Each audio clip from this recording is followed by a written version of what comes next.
Punya teman yang pelit dan perhitungan sampai ke tulang-tulang.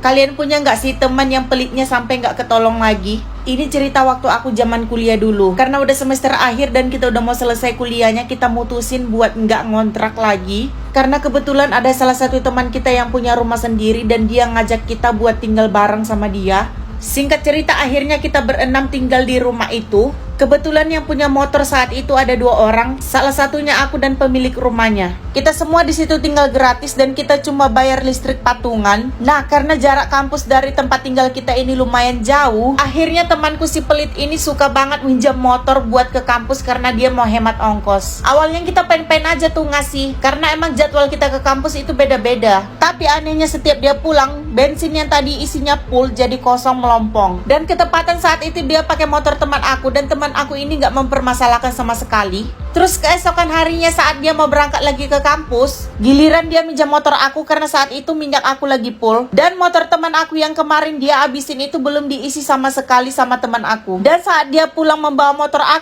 aku benar-benar kosong melompong tanpa ada bensin. Aku herannya setiap dia pergi dia nggak pernah isi bensin padahal dia minjam motor. Awalnya kita nggak mempermasalahkan tapi itu terjadi terus menerus. Lama-lama kita ada rasa kesel dan kita nggak pengen lagi dia minjam motor. Sampai suatu saat kita berempat mau menuju ke kampus sekaligus. Akhirnya kita pinjaminlah satu motornya ke dia dan temannya. Sementara aku berboncengan sama pemilik rumah yang ketepatan juga pemilik motor yang mereka pakai tadi. Setelah sampai di kampus ternyata ban mereka itu bocor. Lalu pas udah mau pulang ke rumah dia nelpon teman aku. Dia minta motor yang dia pakai tadi yang udah bocor diganti sama motor kami. Dia sama sekali nggak bertanggung jawab buat nempel atau ganti bannya. Malahan dia minta ganti motornya biar kita yang pakai motor dengan ban bocor. Kita udah saranin dia buat tanggung jawab dan bawa itu motor ke bengkel. Tapi dia ngotot motornya harus ditukar. Karena kita nggak mau akhirnya kita pulang duluan ke rumah. Kita pun mengabaikan keinginannya karena kita udah kasih dia pinjam motor. Tapi dia nggak bertanggung jawab sama sekali. Sesampainya di rumah kita terkejut ternyata dia benar-benar nggak bawa motor itu ke bengkel. Dia menempuh jarak berkilo-kilometer pakai ban bocor tadi. Alasannya dia nggak ada waktu dan dia sibuk. Dan lucunya lagi setiap kita belanja ke Indomaret, dia selalu masukin belanjaannya ke keranjang kita. Setelah itu dia langsung keluar dari Indomaret sampai kita selesai bayar. Dan sesampainya di rumah dia nggak pernah nanya berapa belanjaan dia dan dia nggak pernah ganti.